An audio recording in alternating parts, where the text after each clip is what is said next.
Bismillahirrahmanirrahim. Assalamualaikum warahmatullahi wabarakatuh. Rabbi shrah li sadri wa yassir li amri wahlul 'uqdatam min lisani yafqahu qawli. Alhamdulillah kita dapat bertemu lagi dalam pelajaran fikih.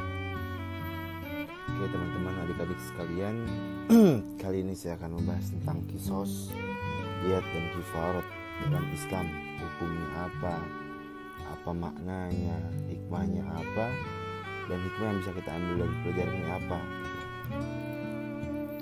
Yang pertama, kisos. Kisos, asal kata dari kisos itu adalah kososo, yang artinya memotong atau berasal dari kata ikhtasso, yang artinya mengikuti, yakni mengikuti perbuatan si penjahat sebagai pembalasan atas perbuatannya.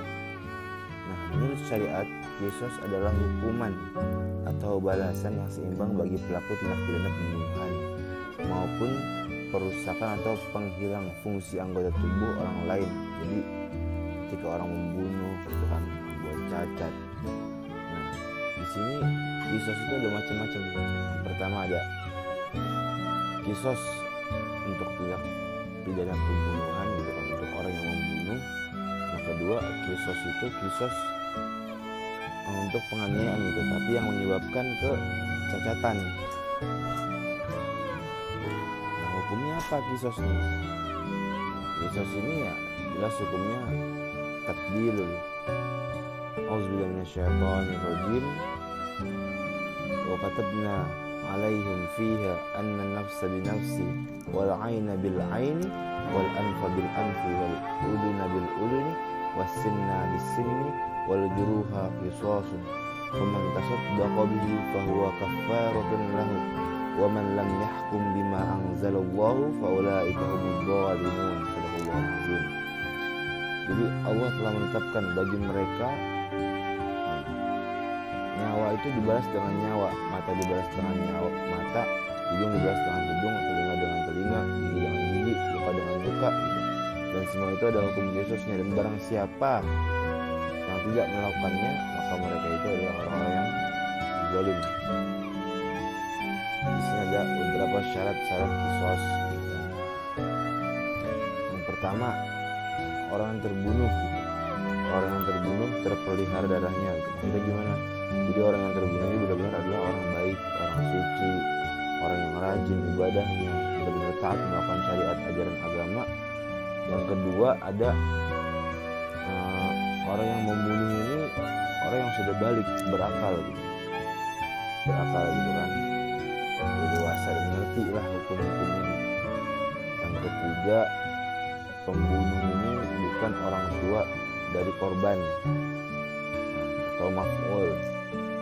Keempat adalah orang yang dibunuh dan yang membunuh itu derajatnya sama, dengan sama-sama orang merdeka, bukan budak. Yang kelima, kisos ini dilakukan dalam hal yang sama, jiwa dengan jiwa, mata dengan mata, kaki dengan kaki, tangan dengan tangan, dan lain sebagainya. Istilah kata setimpal gitu, setimpal balasannya gitu.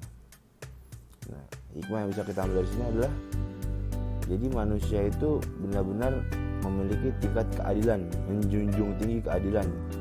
Nah, kan keadilan yang ada di Pancasila negara kita sebenarnya udah adil, sesuai gitu kan.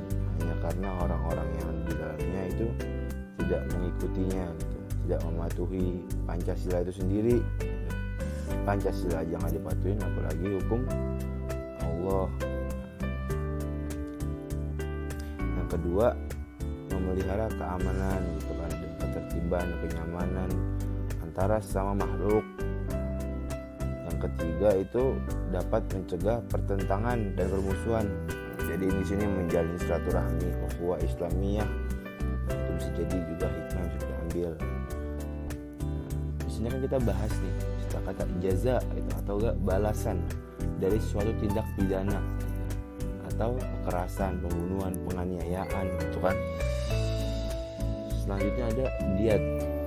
Diyat ini adalah denda atau ganti rugi lah.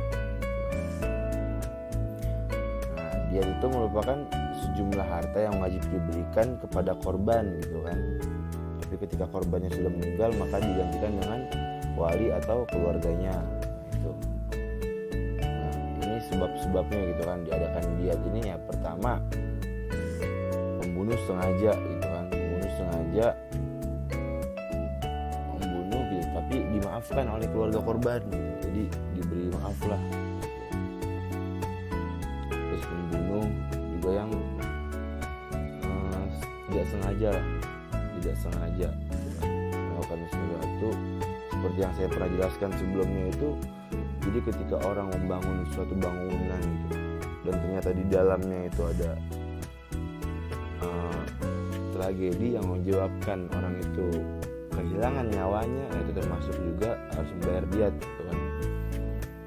Nah, selanjutnya adalah pembunuh yang melarikan diri gitu. Tapi identitasnya sudah diketahui nih, ya, mau nggak mau dia kan harus menyerahkan diri dan membayar diat gitu. Nah, terakhir nih kelima ada apabila kisos ini, jadi pertama dikisoskan dulu. Nah, ketika kisos ini sudah dilaksanakan, akhirnya diganti dengan diat ini. Terus ada macam-macam diat. Diat yang pertama adalah diat mughaladzah, diat berat gitu kan. Diat berat itu yang membayarkan 100 ekor unta. 100 ekor unta, 30 hikoh itu unta betina yang umur 3-4 tahunan. Terus 30 jada'ah. Nah, jada'ah ini unta umur 4-5 tahunan. Yang ketiga 40 ekor khilfah, jadi 30 ekor hikoh, 30 ekor jada'ah, 40 ekor khilfah. Nah, khilfah ini unta yang sedang hamil, unta betina yang sedang hamil. Yang wajib membayarkan diat mughaladzah, diat adalah ini orang-orang yang melakukan pembunuhan secara sengaja tapi dimaafkan tadi kan. Orang yang melakukan pembunuhan menyerupai sengaja gitu, hampir-hampir tadi gitu kan. Dan yang terakhir itu orang yang melakukan pembunuhan di tanah Mekah, tanah haram. Yang kedua ada diat mukhaffafah. Nah, diat mukhaffafah ini diat ringan yang diberikan kepada keluarga korban gitu. Apabila korbannya sudah tiada. Pertama 20 ekor hikoh, unta betina berumur 3-4 tahun. 20 ekor jada'ah, unta betina berumur 4-5 tahun. 20 ekor binta makhot, unta betina lebih dari 1 tahun. 20 ekor binta labun, unta betina umur lebih dari 2 tahun. 20 ekor ibna labun, unta jantan berumur lebih dari 2 tahun. Nah, yang wajib membayarkan diat mukhaffafah inilah pelaku pembunuhan karena kesalahan tidak disengaja, jadi ghairu qasdan, nggak sengaja gitu kan. Nah, jalan naik mobil kenceng, tiba-tiba tengah perjalanan remnya blong, akhirnya terlepas tuh, nabrak. Nah, itu pembunuhan secara tidak disengaja gitu. Bukan pura-pura blong ya. Nah, terus kedua penganiayaan yang melukai anggota tubuh. Nah, itu kan istilah kata cacat lah gitu kan, membuat cacat, nggak meninggal tapi cacat. Nah, terus di sini diat karena kejahatan melukai atau memotong anggota badan. Aturan diat untuk kejahatan melukai atau memotong anggota badan ini tidak seperti aturan diat pembunuhan. Jadi wajib membayar satu diat penuh berupa 1 ekor unta kalau orangnya itu menghilangkan anggota badan itu yang fungsionalnya itu penting lah. Kita kata 5 panca indera gitu kan, lidah, hidung, kemaluan lah, mata lah, apa yang kita kata benar-benar dibikin cacatnya tuh cacat, bisa dari cacat badan, anggota tubuh, bisa sampai cacat mental gitu. Itu wajib bayar diat. Nah, terus hikmah yang bisa kita ambil dari sini kan banyak gitu kan. Jadi menjaga sifat kemanusiaan kita gitu kan, memikirkan sesuatu sebelum melakukan sesuatu, berpikir sebelum melakukan gitu kan. Fakir qoblaan ta'ziman. Yang kemarin saya udah pernah bilang kan, yang orang tawuran begini begitu juga tanpa alasan jelas tiba-tiba di situ terjadilah gitu kan pembunuhan, kehilangan anggota tubuh, cacat dan sebagainya. Masih banyak hikmah yang lain. Selanjutnya kifarat. Kifarat ini adalah dalam fikih ini kifarat tuh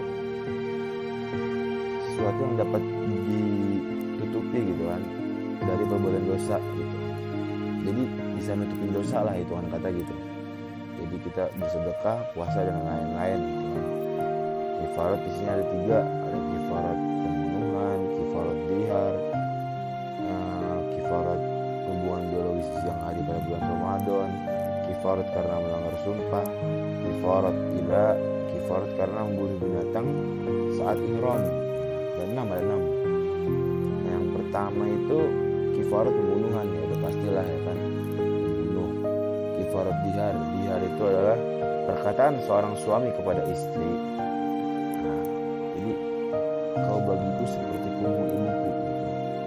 Punggung ibuku berarti kan yang haram dinikahi gitu. Itu dihar, melakukan biologis yang berbeda. Jadi melakukan hubungan intim walaupun sudah sah suami istri, ketika siang hari pada bulan Ramadan itu ya harus membayar kifarat. Nah, kifarat karena melanggar sumpah. Melanggar sumpah misalkan demi Allah, nah, itu kalau dia melanggar sumpahnya itu ya minimal memberi 10 fakir miskin makan atau makanan ataupun pakaian gitu kan, atau memerdekakan budak. Kalau nggak bisa juga ya puasa lah 3 hari berturut-turut. Selanjutnya yang kelima kifarat ila adalah sumpah suami untuk tidak melakukan hubungan biologis dengan istrinya. Nah, dalam hal itu demi Allah aku tidak akan menggaulimu gitu. Jadi suami kalau main sama istrinya gitu kan. Nah, di sini gitu, dia harus membayar kifarat. Yang terakhir yang keenam untuk kifarat karena membunuh binatang saat ihram. Nah, jadi emang ketika ihram juga dilarang, semut sekecil apapun itu dilarang. Apabila melanggar ya kita tetap harus membayar kifarat gitu kan, beri makan orang miskin atau puasa tadi. Mungkin ya cukup sekian dari 3 hukuman itu. Kalian bisa mempelajari lagi, membaca lagi, mengulang-ulang video lagi, atau membaca buku tentang ketiga ikop yang ada di dalam Al-Quran ini, kisos, diat, kifarat. Mungkin selebihnya kalian bisa mencari sendiri, menambah wawasan lagi. Nah, nanti dalil-dalil tentang ayat-ayat ini kalian silahkan cari dalam Al-Quran atau dalam hadis. Nah, mungkin dari saya cukup sekian. Aku lakum akhirul kalam. Wassalamualaikum warahmatullahi wabarakatuh.